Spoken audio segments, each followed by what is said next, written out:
2017년 8월 27일 주일 말씀 요약입니다. 때가 찼다. 회개하고 복음을 믿어라. 마가복음 1장 14절에서 20절, 디모데후서 4장 1절에서 5절.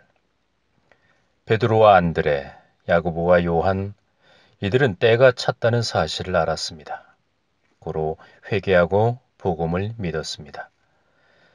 예수님을 만나기 전에는 바다에서 고개를 낚는 어부였지만 예수님이 그리스도 메시아며 하나님의 역사의 때를 몰고 오셨다는 사실을 알고 나서는 물질에 매이지 않고 주관하는 삶을 살게 됩니다. 이를 두고 그물을 버려두고 쫓았다. 배를 버려두고 쫓았다라고 했습니다.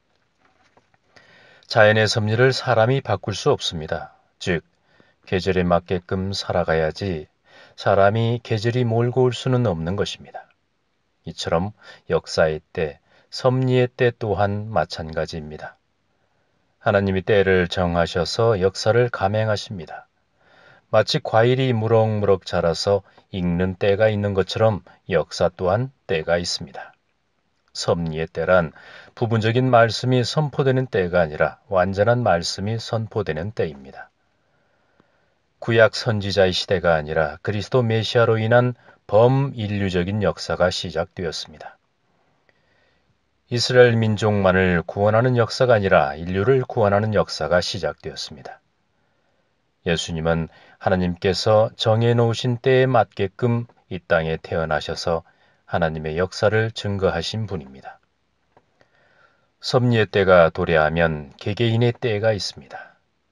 감동과 은혜, 깨달음과 계시와 묵시를 중심하는 것이 아니라 섭리의 때를 중심해야 합니다.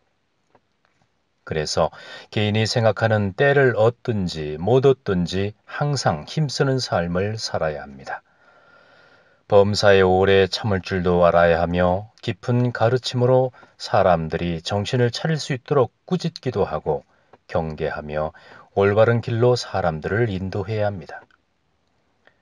섭리의 때가 도래했지만 많은 사람들은 바른 교훈을 받지 않습니다. 귀가 가려워서 자기의 사욕을 쫓는 스승을 찾아갑니다. 자신이 바라고 원하는 이익과 자신이 꾀하는 욕심이 있습니다. 그것을 이루기 위해서 리더를 쫓게 됩니다. 이 모든 것은 결국 헛되고 헛된 삶이 되는 것입니다. 그러나 섭리인들은 모든 일에 있어서 근신해야 하며 삶 가운데 고난을 받는 일이 있다 할지라도 전도인의 일을 해야 합니다. 하나님의 복음을 반드시 전해야 합니다. 예수님이 그리스도 메시아라는 사실을 알리기 위해서 말씀의 떡을 떼고 생명들에게 은혜를 나누는 일을 멈춰서는 안 됩니다. 자신에게 맡겨진 직무를 다 해야 합니다. 이렇게 살아가는 사람들은 때를 맞이한 자들이고 회개하는 마음을 가졌으며 믿음을 가지고 복음을 전하는 삶을 살아가는 섭리인이 되는 것입니다. 이번 주 말씀은 때가 찼다, 회개하고 복음을 믿어라입니다. 한 주간 묵상 말씀으로 말씀 이어가도록 하겠습니다.